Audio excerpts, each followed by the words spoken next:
Cable Bahamas has always been considered the innovator. People can have confidence in Cable Bahamas as a mobile operator because of our past history. We've proven to the Bahamian community that we are in fact able to manage additional services as a telecommunications company. Customers expect the best from Cable Bahamas. The technology that we bring is revolutionary technology because we know that the Bahamian public, they deserve it, and Cable Bahamas is here to bring it to them. We are ready. Turn us on. The BEC Union president puts Chairman Leslie Miller on blast. A Jamaican charged with last week's murder of a mother of three, plus the agriculture minister defends the DPM amid calls for his resignation. We've got those stories and a whole lot more tonight. I'm Vonique Toot and NB12 starts now.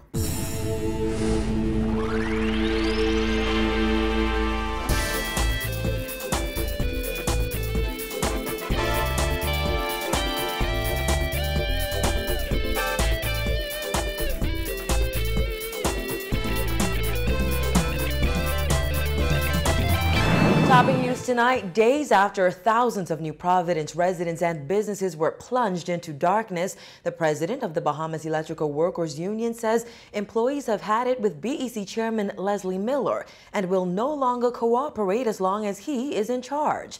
Paul Maynard was responding to Miller, who said the massive blackout was the result of neglect and BEC workers who failed to do their jobs will suffer the consequences. Kyle Joaquin reports.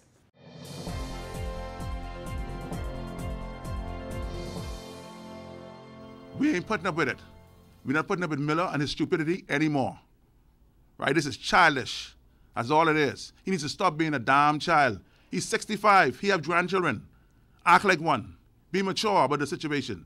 That's Bahamas Electrical Workers Union President Paul Maynard saying they want no more of BEC Executive Chairman Leslie Miller. According to Miller, the island-wide power outage that started on Friday and continued throughout the weekend could have been avoided and was a result of neglect. He said an investigation has been launched, and once that's complete, someone will face the consequences. Well, that isn't sitting too well with the union president. Maynard said the union is writing the Prime Minister to let him know his members will not be cooperating with the BEC restructuring process as long as Miller is at the helm. The announcement as to who will take over management at BEC has been delayed numerous times. However, Maynard told our news team he understands an announcement is scheduled for next week. But the union, he said, wants no part of it until Miller is removed. We will not cooperate anymore with him. In no shape or form, we are not going to cooperate with him as long as that jackass is the chairman. That's it. I've had my fill of it. The union has had their fill of it. The staff has had their fill of it.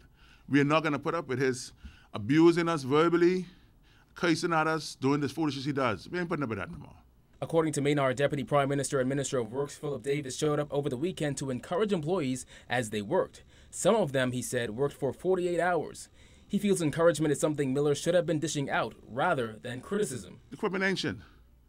The machines are slow to react. That's the problem.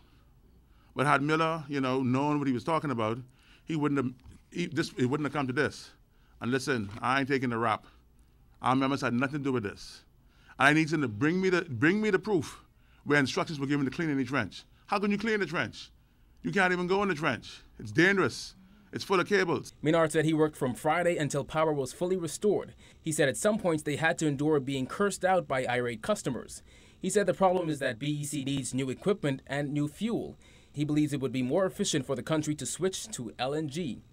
Now, as for the blackout, several businesses like Atlantis and the Hilton suffered big time. Even the Princess Margaret Hospital had some difficulty where it had to turn off the air conditioning system because of insufficient power, according to Public Hospital Authority's Managing Director Herbert Brown. Now, usually when BEC runs into problems like they did over the past weekend, they contact major companies like SuperValue to use their generator supply instead of their BEC supply. However, SuperValue's CEO and President Rupert Roberts said this time around was not that easy as they ran very low on generator fuel and saw a dramatic decrease in their sales. We lost a lot of sales. We lost all of the credit card sales because credit card becoming the thing now. People don't carry large amounts of cash, so various stores didn't have internet supplied to them, therefore we couldn't oblige in credit card sales. He said they also noticed where people weren't buying as many perishable items as usual because of them not being sure when power would be fully restored. Roberts said what made everything worse was because traffic lights were down and there was so much traffic, his trucks were unable to go from store to store. However, gladly he said they didn't have to close any of their 13 stores. Roberts pays BEC $750,000 per month for all his stores and said he believes government should put aside everything it's doing and make electricity its #1 priority before there is a major collapse, which he said could badly damage the economy. According to the BEC chairman, that blackout cost BEC some $500,000. We reached out to Miller for comment today, however, he refused. Reporting for NB12, I'm Kyle Joaquin. And from the courts, the 26-year-old man charged with last week's murder of a mother of 3 has been sent to Sandilands Rehabilitation Center for a psychiatric evaluation. Alton Miller was charged this morning with murder and arson. His arraignment comes days after police discovered the charred remains of a woman inside a burning building off Camp Road. Angry and emotional family members gathered outside the magistrate's court today. Dana Smith has the details.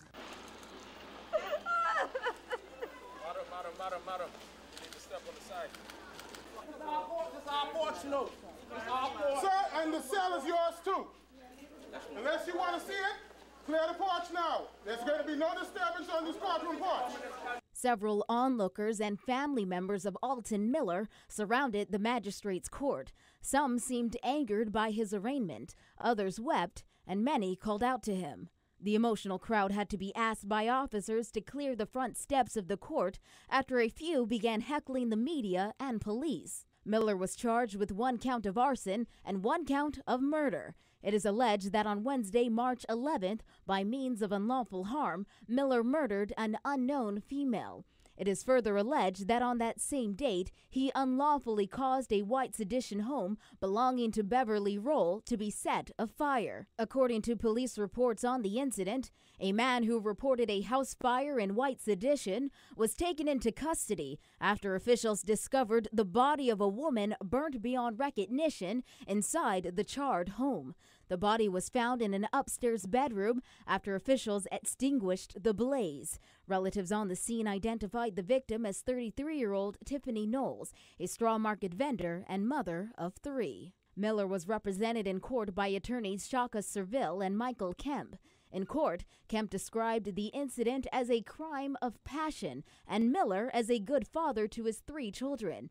He said Miller has gone through absolute hell, explaining Miller's family had tried to seek help for him prior to the incident, but to no avail. He said Miller's family attempted to get assistance from the church, police, Princess Margaret Hospital, and a community mental health center. Kemp said he's now seeking to have Miller, who is a Jamaican with Bahamian residency, undergo a psychiatric evaluation to determine his state of mind. In response, Chief Magistrate Joanne Ferguson Pratt noted Miller answered intelligently to her questions about his name and birth date at the start of the arraignment, but she added the court is not in a position to determine if Miller is of sound or unsound mind. She ordered that Miller undergo a psychological, psychiatric, and medical evaluation at Sandilands Rehabilitation Center. Miller's matter was adjourned until April 28th, when his psychiatric evaluation is expected to be completed. Miller was not required to enter a plea to either of the charges, and the matter will proceed to the Supreme Court by way of a voluntary bill of indictment to be presented on May 29th.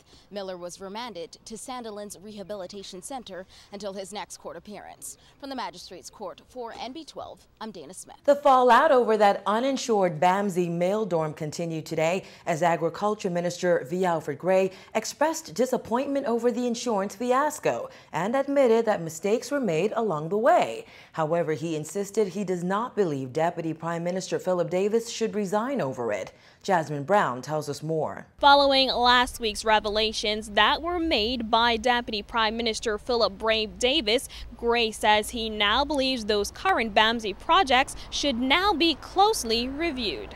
I will hazard a guess. I would be very disappointed if since this incident the Ministry of Works and those who are responsible did not revisit every contract to make sure that where insurances are required, that they are in place. Last Wednesday, Davis admitted that the male dormitory at BAMSI that burned down in January was never insured. 2 weeks earlier, Davis told parliamentarians that the contractor had all-risk insurance when the contract was signed, but it lapsed due to the project's delays. Gray says he was disappointed to learn the building was never insured and said he expected more of Paradigm Construction President Audley Hanna and ministry workers who were supposed to monitor the project. Well, yes, I'm disappointed because when the contracts were given, that was a requirement. I am told that Mr. Hanna presented a quote to the Ministry of Works on the understanding that he will buy the insurance. Now, I believe that somebody ought to have followed up to ensure that the insurance was purchased, and there's no question that that should have happened. But I also believe that when you're dealing with reputable people, you expect them to do reputable things. If you're giving me a job to build your house and I bring you the quote and say, listen, this is going to cost me $5, I think it is a reasonable expectation that I will buy the insurance if you require me to buy it. And that's what happened here. Gray also hit back at Free National Movement leader Dr. Hubert Minnis, who yesterday demanded that Davis either resign immediately for misleading Parliament or be fired. It seemed to me that the leader of the opposition has recently found his voice. But when all the mess was going on in the F&M, he could not talk to the then Prime Minister. He didn't dare. And so it's good that he's found his voice.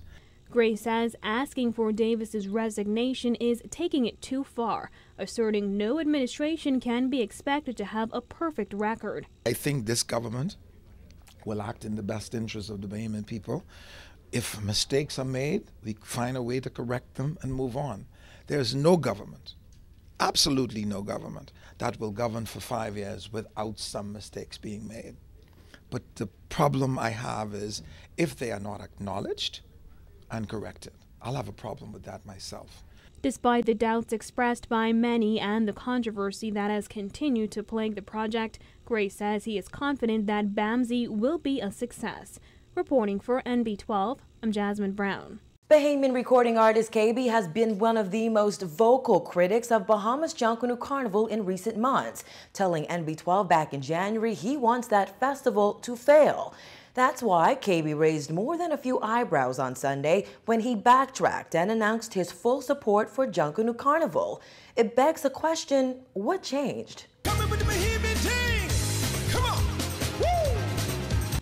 Remember this? I'm looking forward to this thing failing. I ain't gonna lie to you. That's how I feel, because I think in the long run, if it fails, then maybe in the future we'll believe in our thing and stop running to everyone else's thing. What about this? This whole Junkanoo Carnival idea has been hijacked by soca.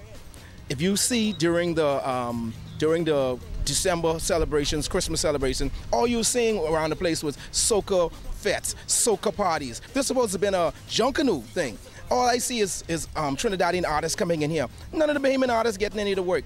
In a January 26 interview with NB12, singer KB made it abundantly clear he was against Bahamas Junkanoo Carnival, which he dismissed as a hedonistic festival and a naked parade. In fact, months earlier, in a letter to the editor titled, "To the Minister of Youth, Sports and Other Countries' Culture," KB gave a scathing assessment of government's carnival plans, saying, "Kirkland Bodie is not on board with your carnival idea. It seems like I must reiterate my position again, as I have heard rumors that I now agree with this asinine plan of a carnival. No, sir. I am against this carnival, and I will never be for it, as long as you are using the Bahamian taxpayers' monies to fund it. I want our Junkanoo parades to succeed. I want our Rake and Scrape festivals to succeed. I also want our Gumbe summer festivals to succeed. And with all my heart and soul, I want this carnival to fail in the Bahamas." Let's mark that letter in the against column. But KB wasn't done voicing his opposition to Bahamas Carnival. In another letter to the editor, titled "Debate Me on Air, Mr. Minister," KB wrote, I do not worship nor am I intimidated by any politician. In fact, I would like to challenge you to a live debate on radio and television on this carnival idea y'all are wasting the citizens' money on. Neither you or any of your predecessors have ever truly invested in Junkanoo. The same can be said for our Rake and Scrape and the Gumbe summer festivals, but the cop-out is to blame Junkanoo. Yet you want to pour millions of the taxpayers' dollars into a foreign, flamboyant festival you have no clue about. Y'all really think Bahamians stupid, eh? Yet another indication KB was against Junkanoo Carnival. That's why many were shocked when the local recording artist backtracked on Sunday, saying, "We definitely support the Junkanoo Carnival." After publicly bashing Youth, Sports and Culture Minister Dr. Danny Johnson on several occasions for months, KB even commended the minister during Sunday's news conference. Once I heard the Prime Minister and the Minister of Tourism, and I guess even up to Mr. Danny Johnson, these guys were saying, and they're saying, listen, we want to Bahamianize this thing. And to me, that was important. That's what I always wanted. That's what changed my mind. I don't know if you see it, but you see all my letters. My letters were very hard hitting. They were hitting to the point that we need to be us. We can't be up here copying other people. Though he attributes his change of heart to government's decision to Bahamianize Carnival, reporters pointed out that the Prime Minister said from the outset that Bahamas Junkanoo Carnival would promote Bahamian culture. To that, KB said, "No, I ain't gonna debate that point, but I ain't gonna say it was named Bahamas Carnival. When I came out and some others came out and we said what we said, it became Bahamas Junkanoo Carnival, meaning that I wasn't so pleased that the word just Junkanoo added. I was just pleased that at least I seemed like the Prime Minister was listening." When NB12 returns, what's the holdup with NIA legislation? Find out more after this break.